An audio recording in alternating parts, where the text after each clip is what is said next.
اچھا ایک تو وہ یہ کیا تھا, دوسرا ہم نے یہ کیا تھا کہ سرپلس جو سٹاف تھا ان پروڈکٹیو قسم کا, تو آہستہ آہستہ اس کو لے آف کیا تھا. صحیح. ہم ان کو ٹارگٹ دیتے تھے, نہیں ہوا تو ایک پیکیج کے تحت چلو یہ پیسے لے لو, باہر جا کے کچھ کرو, تم ادھر تو نہیں چل سکتے وغیرہ وغیرہ. جہاں تک گورنمنٹ کا تعلق ہے, بات یہ ہے کہ ہمیں مینجمنٹ میں پڑھاتے تھے کہ bank manager should be capable of disarming the other person just with his smile. ٹھیک. تو کوئی نہیں ہمارے پاس آتے تھے, ہم ان کو, لیکن آپ نے اسمائل کے ساتھ ساتھ ڈنڈے کا بھی ٹھیک ٹھاک نہیں مطلب نہیں تو میں تو سٹاف پہ کرتا تھا نا ڈنڈے کا استعمال. بیوروکریسی کے ساتھ تو میرے ڈائریکٹ تعلقات تھے. تو اس وقت آپ کو پتہ ہے کہ ریزیڈنٹ کمشنر کے نیچے ایک سیکرٹری ہوتا تھا, سیکرٹری ٹو ریزیڈنٹ کمشنر, باقی ڈپٹی کمشنر جو ہوتے وغیرہ. لیکن جب آپ ریٹائر ہوئے یا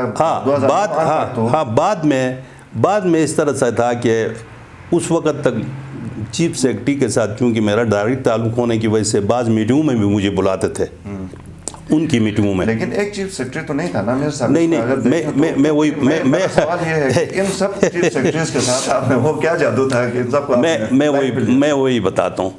تو نہیں بعض اوقات سچویشن چینج بھی ہوئی, ایسی بات نہیں ہے, لیکن اپس اینڈ ڈاؤنس آ گئے. جہاں میں ان کو ایک تو یہ ہے جو بھی چیف سیکرٹری آتا تھا اس کو بلا کے بینک کے والے میں ڈیٹیل بریفنگ میں دیتا تھا. اور فائنانس سیکرٹری تقریباً ہمارے بورڈ پہ ہوتا تھا تو اس کو سب کچھ پتہ ہو جاتا تھا, تو وہ بھی بریف کرتا رہتا تھا. اور پھر دوسرے سیکرٹریز جو نئے آئے ان کے ساتھ ہمارا ایک ریپو اکثر رہتا تھا. وہ اکثر میرے پاس آتے تھے اور چھوٹے موٹے کام ان کے ہم کر لیتے تھے. مثلا کسی کو چھوٹی موٹی کہیں امپلائمنٹ کسی عزیز کو دلانا ہے, کسی کو کوئی لون دلانا ہے, ہر ایک کے کچھ نہ کچھ. تو اس وجہ سے بیچارے میری رسپیکٹ کرتے تھے, میں بھی ان کو آنر دیتا تھا, باقی کچھ بھی نہیں. صرف یہ ہے کہ رسپیکٹ ایسی چیز ہے, آپ کسی کو رسپیکٹ دیں گے تو آپ کو بھی دیں گے. بعض اوقات ایسی سچویشن بھی ہوتے تھے, کوئی چیف سیکرٹری نیا آیا, ایک دفعہ مجھے یاد ہے فاضل دورانی صاحب تھے, تو یہاں کے کچھ پالیٹیشنز نے پتہ نہیں اس کو کیا پڑھایا کہ جی اس نے سارا پیسہ لے جا کے MCB میں رکھا اور کرنے کوٹ میں رکھا, بینک کو تباہ کیا.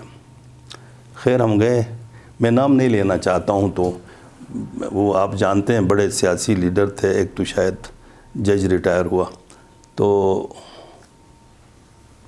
فائنانس سیکرٹری نے مجھے کہا کہ جی آپ کی کوئی بریفنگ ہے آپ کو. جب میں گیا تو وہاں بیلنس شیٹ لے کے میں نے کہا, اس نے کہا نہیں میرے صاحب وہ آپ بینکوں میں جو رکھتے ہیں اس کا طریقہ کار کیا ہے. میں نے کہا جی یہ کیا ہے. میں نے کہا جی نیشنل بینک میں اتنا ہے, ایلائٹ بینک میں, UBL میں, فلاں میں. وہ پریشان ہوا, ان کی طرف دیکھتا میری طرف, پھر کہا جی وہ اس میں کیا ہے اپنے MCB میں. میں نے کہا جی 2.5 لاکھ روپے. نہیں یار, میں نے کہا یہ تو کیوں نہیں رکھتے ہیں ادھر. تو میں نے کہا جی وہ ان کے ریٹس کم ہیں, تو ہم کچھ اپنے لیکوڈٹی کے لیے کرنٹ میں رکھتے ہیں, باقی تو TDR میں رکھتے ہیں. کہتا آئی گاٹ یور پوائنٹ, بس بند کریں کام. صحیح. تو وہ بیچارے پریشان ہو گئے. اتنے میں ادھر سے فائنانس سیکرٹری صاحب نے کہا, وہ بھی نئے آئے تھے, کہ جی باقی تو ٹھیک ہے, بہت سارے بینکوں میں اکاؤنٹ رکھا, وہ نہیں ہونا چاہیے. تو میں نے کہا جی ان کا کہنا صحیح نہیں ہے, میری اپنی ریکوائرمنٹ ہے, ڈاؤن کنٹری میں ہماری برانچز نہیں ہیں تو مجھے مختلف بینکوں میں رکھنا پڑتا ہے. بعض حبیب بینک, ابھی تو 35 کے 40 بینک ہیں, اس وقت 4-5 ہوتے تھے. میں نے کہا کوئی UBL کا ڈرافٹ مانگتا, کوئی حبیب بینک کا, کوئی نیشنل بینک کا, تو مجھے اپنے سہولت کے مطابق ایک آدھ کا, بلکہ میں پنڈی میں بھی اکاؤنٹ رکھتا ہوں, ان کو چیک دیتا ہوں. تو یہ ان کا کہنا صحیح نہیں ہے. تو کہا ٹھیک یار اپنی مرضی سے چلاؤ گا. بس اس کے بعد چیف سیکرٹری صاحب کی تسلی ہوئی.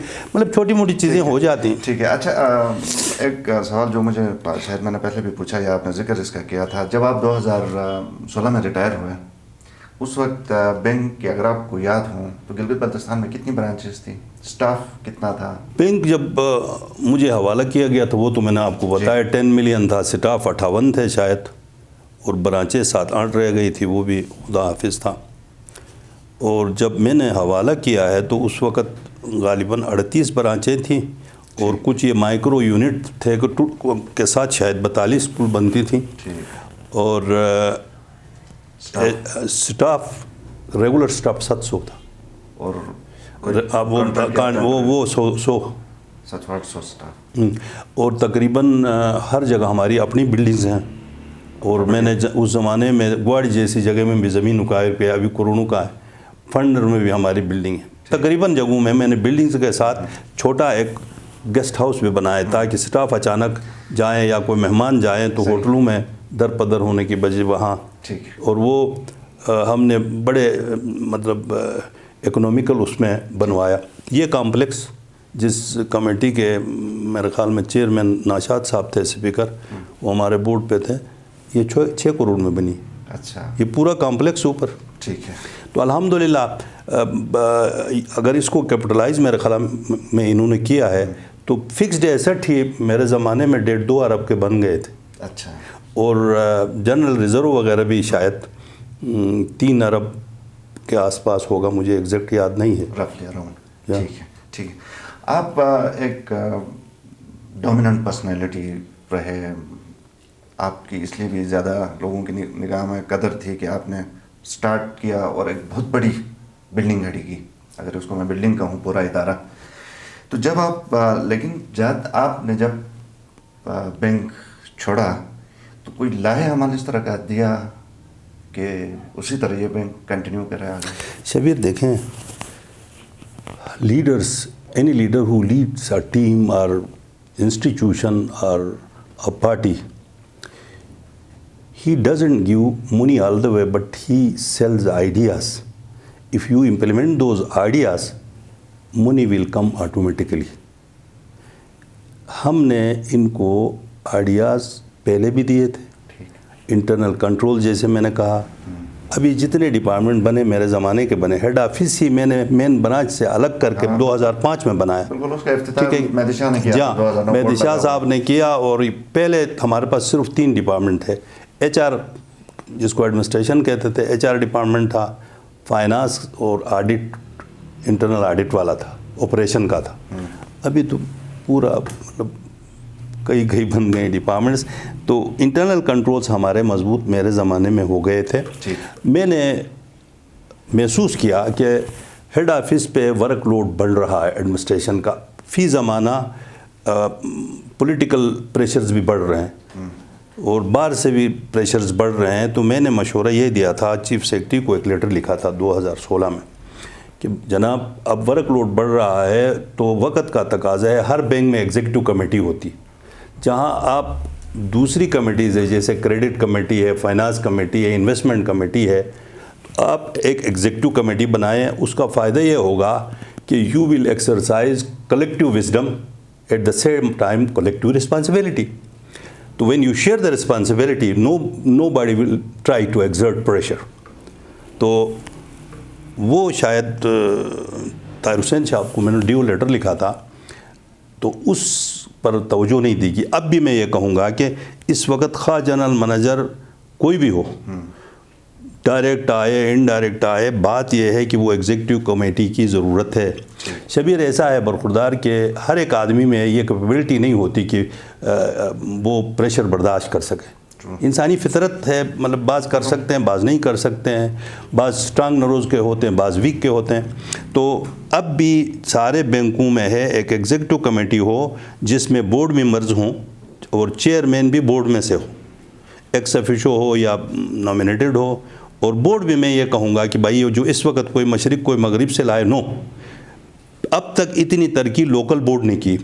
جیسے میں نے پہلے بتایا تھا, میرے بورڈ میں نارتھن ایریا کے تمام کمیونٹیز, تمام ریجن کے نامور لوگ تھے اور وہ اچھے مشورے دیتے تھے. ہم نے ترقی کی.